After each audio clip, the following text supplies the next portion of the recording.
Hello, I'm Owen from Bite Size Irish Gaelic, and welcome to episode 16 ever a Shéideag of the Bite Size Irish Gaelic podcast.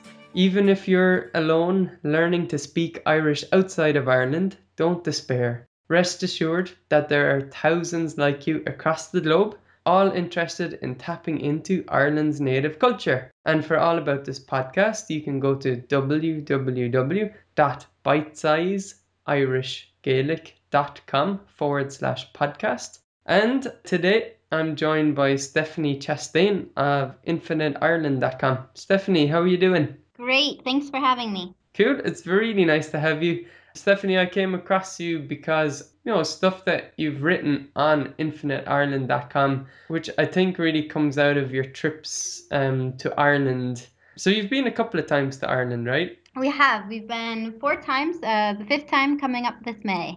Oh, excellent. And where are you based usually? We are in State College, Pennsylvania. So Hmm. small town directly in the middle of Pennsylvania in the United States. Yeah, nice. Okay. I wanted to read out an iTunes review that we got from Paul Lalonde, and he's in Canada. So his review subject is speaking a minority language takes no, I can't say the word, but he has a few stars in there. So Paul says, sorry for the explicative, but I think that one of the things that I appreciate most about Bite Size Irish Gaelic is your very real commentaries on what it means to speak a minority language in a sea of English.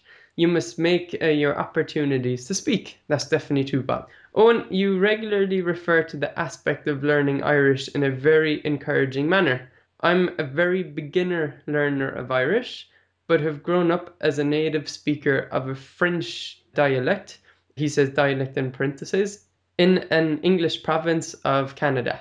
As it happens, I am a fine Canadian blend of Irish and French. That's cool because I haven't come across of many French Irish mixes from Canada. That's really cool. I feel that you capture very well the contemporary struggle to speak Irish in a country dominated by Irish who are too embarrassed to speak the Irish they learned in school.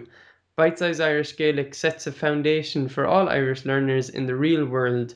You must seek out your opportunities to speak Irish. And thanks a lot, Paul. You sent me an email as well because you weren't sure whether the review went through, but it did.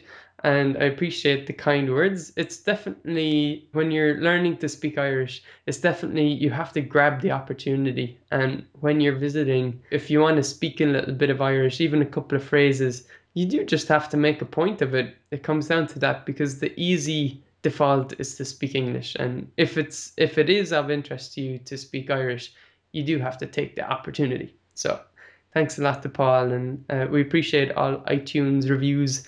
So Stephanie, bring me back. When was the first time that you visited Ireland? So we visited Ireland for the first time in 2006. It was actually our honeymoon. We did a whirlwind tour, and really, we basically did everything that you aren't supposed to do when you travel to Ireland. You go really quick, spend one night in each place, see only, the very surface level things. But we fell in love with it. So it's been almost a tradition ever since. Oh, cool. What was your first sense of visiting Ireland in 2006? I guess you landed in Dublin, right? We actually flew into Shannon, Mm, and we arrived, of course, jet lagged and tired, and also happy. yeah. We just were married, and we were really kind of on this high cloud of excitement. And of course, we were exhausted, but our plan was to drive all the way down to Dingle. But of course, that took us more than it was supposed to because we kept stopping for pictures every 2 seconds, I think. So our first impression was just probably the beauty. The beauty of Ireland really captured us from the beginning, and which is probably partly, at least, what's kept us coming back. Just on the practical side of things, do you remember when you arrived in Shannon, was it the morning in Ireland when you arrived? Yes. So it was probably Mm. about 6 a.m. Oh, It was in September. And so it was a misty morning, but we walked out, and wouldn't you know, the first thing we saw was a rainbow. And for us, that, was like, okay, this is going to be a good trip. And the sun cleared, and it just ended up being a beautiful, beautiful day. really surprising to us that whole trip. We really didn't know how much rain typically Ireland received, but we didn't experience much rain at all, which was really fantastic. It was just a good time to go. And, we got there a little hungry, stopped at actually, I think a hotel for breakfast and had our first full Irish. That's good, yeah. So that set us up for a good day of driving. That must have been tough though. Like, I guess it was your first time driving on the left side of the road, right? It was. My husband, Joe, he was the driver, and he's actually always been the designated driver. He did really well. I'd have to say there was probably only a couple of times that first trip where I had to say left. There's a sheep in the way. Right, right. And he would quickly get over and remember, he was in Ireland, but ever since then he's been pretty good. He can flip it in his brain really well. So one of these times I actually haven't driven. So one of these times I'm really just gonna have to take the wheel and see how I do. Mm. And just sticking to driving while we're on it, would you advise people who are thinking of traveling to Ireland and doing their own thing in Ireland, would you advise them to rent a car? Absolutely. That was one of our first experiences, actually, when we rented the car. One of the days we were going to do the Ring of Kerry. And so we were shuffling off from Killarney and doing the ring basically in 2 days. So we stopped along the way. But one of the days, one of the stops during the trip, we pulled over to the side to take some pictures of a view, which of course was gorgeous. And a bus had pulled up behind us to also let off some people to take some pictures. But unfortunately, about maybe a minute and a half later, the driver honked his horn twice. Mm. The people had to get back up on the bus and leave, and they were, we were still sitting there and enjoying the view. And that's just an experience that we've seen repeated multiple times throughout our travels to Ireland. And so we think with renting a car you just can have a little bit of your own time. We noticed even after that experience other times where people wouldn't even get out of the bus. They'd be taking the pictures through the tinted window screen. And it's just unfortunate that while in some cases certainly a bus tour would be good, if you've got health risks or reasons that you would want to be with a big group. But for the most part, if you're ready and able, I would certainly suggest renting a car. Yeah, interesting. One of the things I love about traveling myself is, yeah, you do get to kind of experience the place, and a lot of that for me is taking it in my own time, right? So if I want to stay in a city, to go in the city where I'd like to spend the number of days I would like to, and there's definitely something to be said for being brought to certain places. But to get a real sense or spirit of the thing, I think you're getting closer by taking your own time. And as you said, like driving a car is one way to kind of take advantage of that, right? Right. Oh, and absolutely, countless times we'll be driving along, and see a brown sign that will tell you to go to some historic site or some neat attraction, and we will have no idea what that thing is most of the time. Particularly earlier on when we didn't travel with any type of Wi-Fi access or smartphone or anything, and so we would just take a left or take a right down some small road and see where it took us. And oftentimes it was a deserted, attraction or deserted. There, were no other tourists there. We just had it all to ourselves, and that's just an amazing experience to be, sometimes among things that are centuries old and just experiencing it, on your own. That's really, really special. Hmm, really nice. Bring me back, Stephanie. Like when you were growing up, there wasn't any kind of Irish background to your family, especially, was there? Not especially. Way back when, I did have some family that came over from Northern Ireland, but that was some years ago.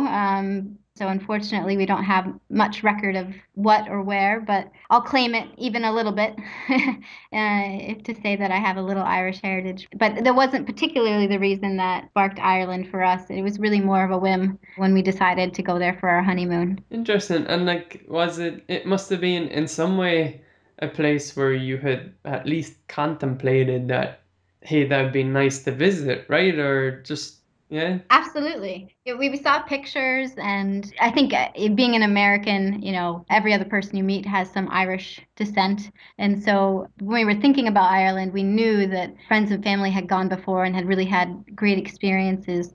And so that was our primary reference point, was just that it was, beautiful and other people had liked it. So we thought, let's just go for it. Let's see. Hmm. But I'm just curious, how did Ireland that you experienced, say, compare to whatever image you had in your mind or photos you'd seen or things you'd heard? Yeah, so that's a good question. It's really almost incomparable. I would say, I mean, of course you can see pretty pictures and you know that a place would be, gorgeous and you'd like to experience that at some point. But when you're actually there, I don't think you could have really comprehended the beauty that you would see or the people that you would meet or the time that you would have until you're there. And that was definitely our experience. We were really excited about going to Ireland our first time. But when we got there and we had just it was almost like what we thought was going to be a trip of a lifetime. Like we're never going to get the chance to go again, and we made it a priority to make sure we got back to Ireland. And now it's been several times, and so every time we go, it's just we say the next time we come, and it really will mean the next time because we know we'll be coming back again and again. Hmm.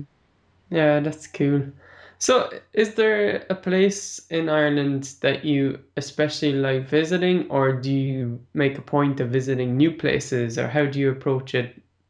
So we try our best to go to new places each time we go. It's difficult, and we certainly have a pull towards one area or a couple areas over some others, but we try not to say our favorite spot because we haven't visited all of Yeah, Ireland yet. sure. So someday maybe we'll think we'll have the whole country covered, but I almost doubt that.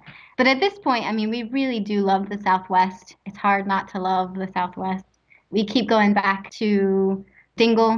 The Dingle Peninsula is just fantastic. But then a bit more remote places like Sheep's Head Peninsula and Barra Peninsula, we really like kind of getting off the beaten track a little bit. Those are, just some beautiful and often very remote places. I guess we like feeling like we're the only ones that get to experience it. I don't know.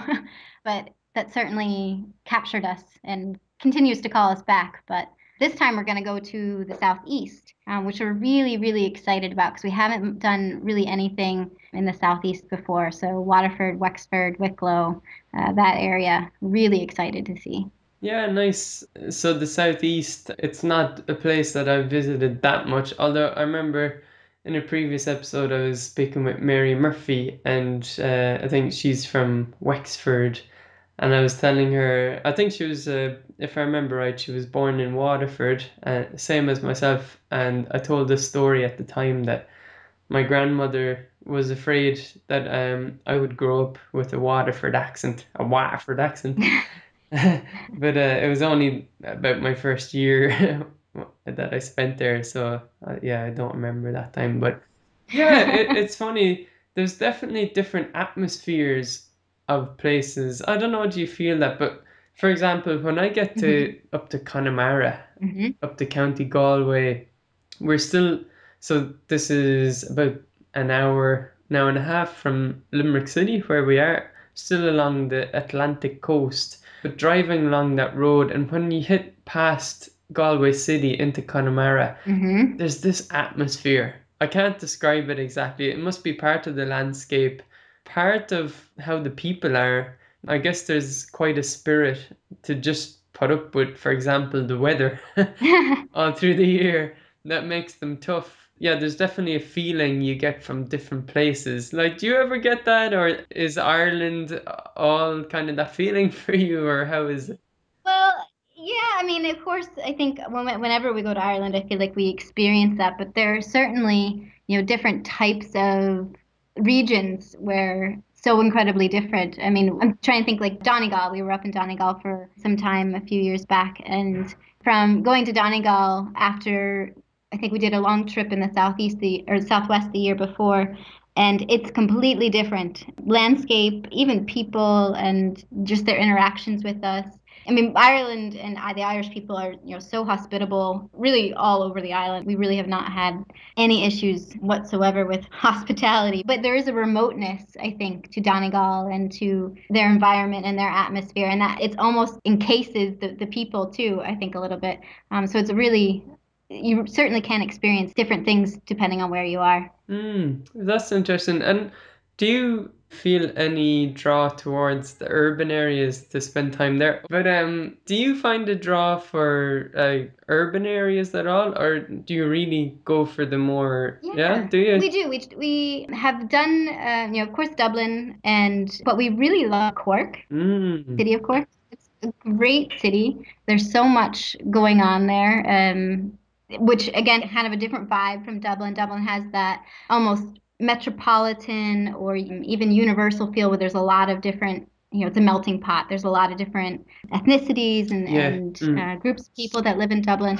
I feel like Cork is a great Irish city where, it's kind of like true Ireland city experience. We really enjoyed our time there. And, going off into kind of some smaller, Galway is fantastic. And even we haven't spent a lot of time in Limerick, but even the time that we've spent there, we've enjoyed. So yeah, I think generally we'd probably concentrate most of our time into the countryside, but each trip we try to have a little bit of city life for at least a couple of days. yeah, cool. Nice. Okay, let's bring us back to somebody who's listening and they have these images of Ireland that they're familiar with, but they've never traveled to Ireland. And they may be considering to travel, but one thing is for sure, you can't deny it is a big cost, right? Each trip you do invest, like we're talking several thousand or thousands of dollars each trip, right? Really, when it adds up. It does. It adds up quickly. Mm, But I would say, to those that are listening that think, oh gosh, I'd love to go to Ireland, but I can't afford it or I can't do this or that. I would encourage you to save your pennies, and even if it's 5 years from now, if you can manage to put a little bit away each year, and have that end goal, it'll be completely worth it.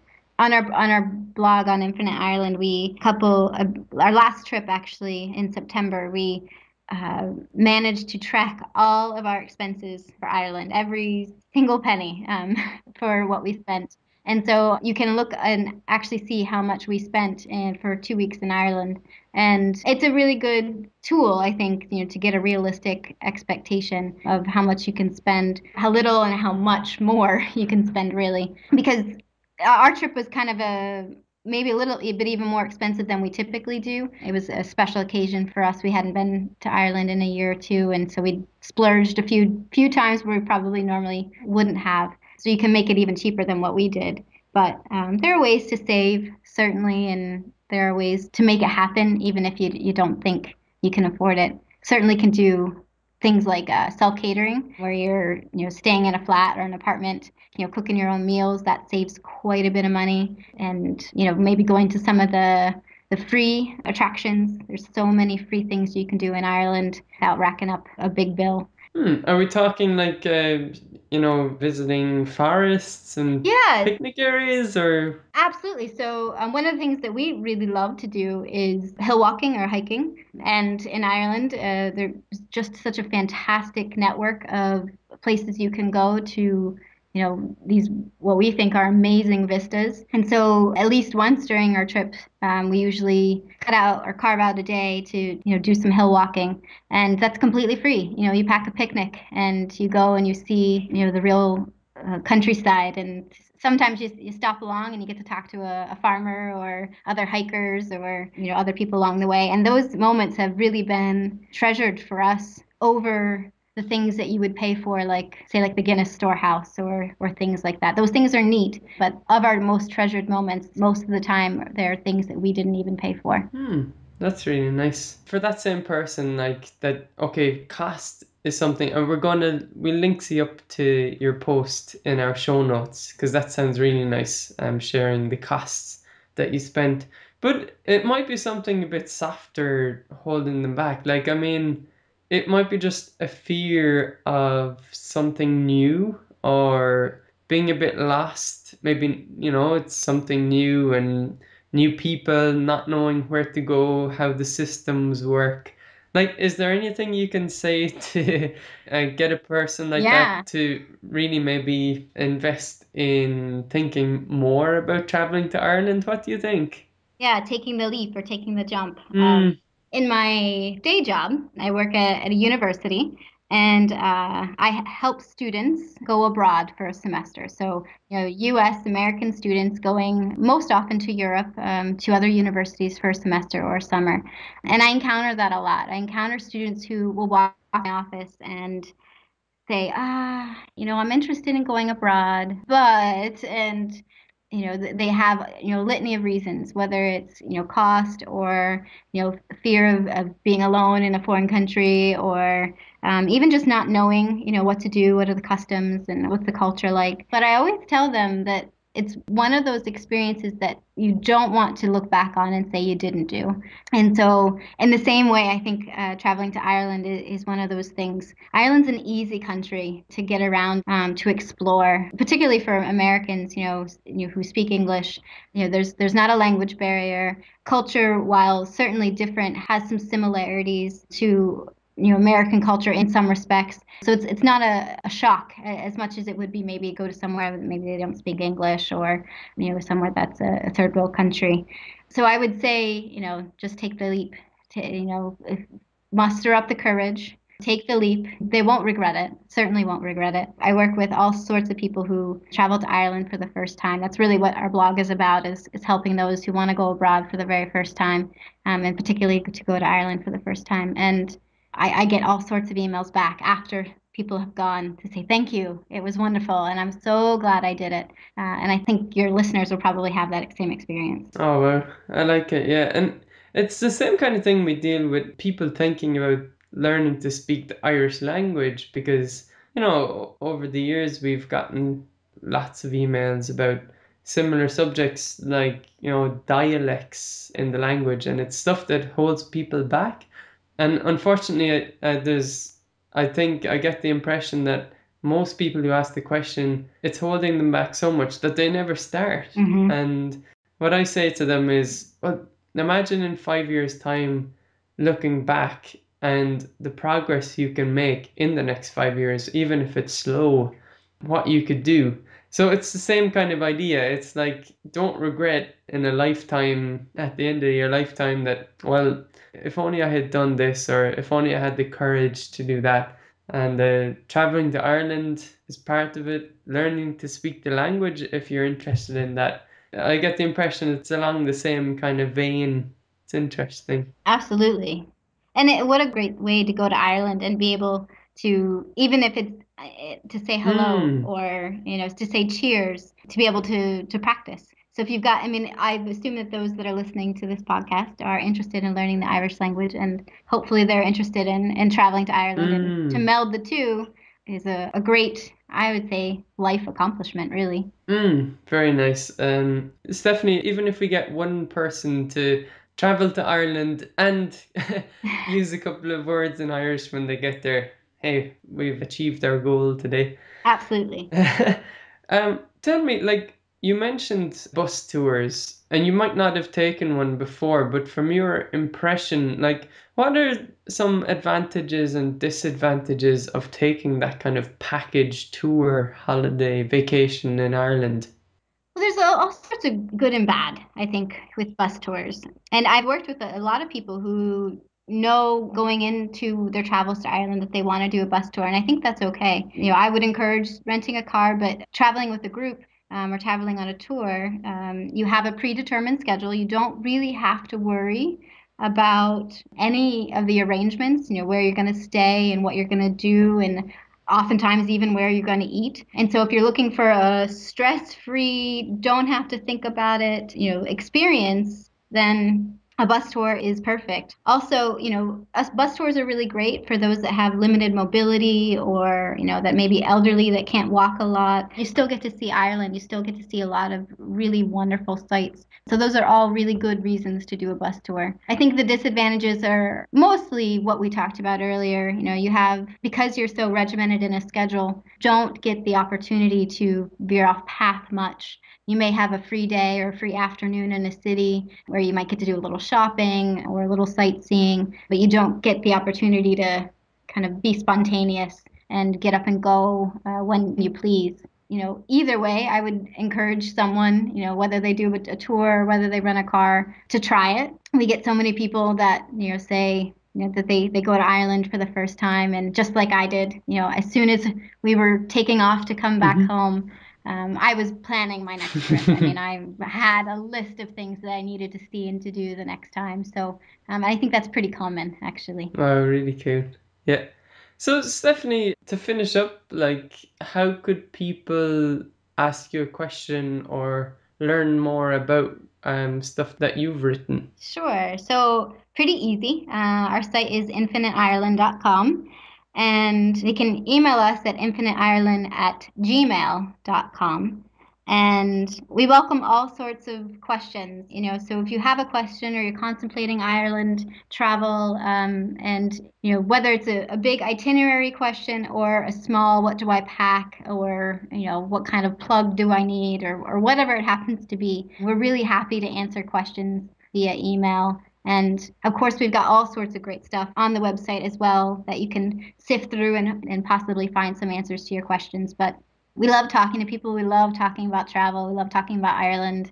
And so, whenever I get the notification of a new email, of a new question, I get all excited because, that gets me in the mood for traveling, Yeah. and, gets me thinking about Ireland. So it's fun for us that we get to interact with people also planning their first trips. Ah, that's really cool. And thanks for, reaching out to people and making yourself available. It's really nice that, somebody can write an email, just like Jody, for example, at Ireland Family Travel. Yeah.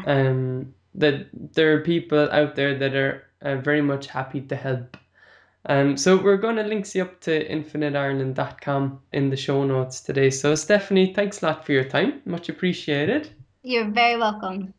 You'll always be welcome in Limerick. So if you pass by, do let us know. Oh, absolutely, we will. So, okay, so just to finish up, to leave a comment, if you want to leave a comment directly on the blog, you can do so for the Bite Size Irish Gaelic podcast. You can go to bitesizeirishgaelic.com/podcast and go to episode 16, and we'll link over to Stephanie where you can ask questions there too. If you're loving the show, the best thing you can do right now is go to iTunes and leave a written review. And if you have done that recently and I haven't covered it in the podcast, it might be that you've written the review from a country that I don't check regularly. I don't have an app to check every review across all countries. So if that's the case, do let me know. And while I'm at it, why not refer a friend maybe to Bite Size Irish Gaelic podcast? Maybe it'll give them the taste for visiting Ireland and using a bit of the Irish language when they get there. You can send listener questions to the show as well. I'm always happy to answer questions about the Irish language and traveling to Ireland and topics around that. So the direct email from my inbox is podcast@bitesizeirishgaelic.com. Thanks to Tukumo in Japan for their music, which you hear on this episode under Creative Commons license. And until the next episode, Slán go fóill. Bye for now.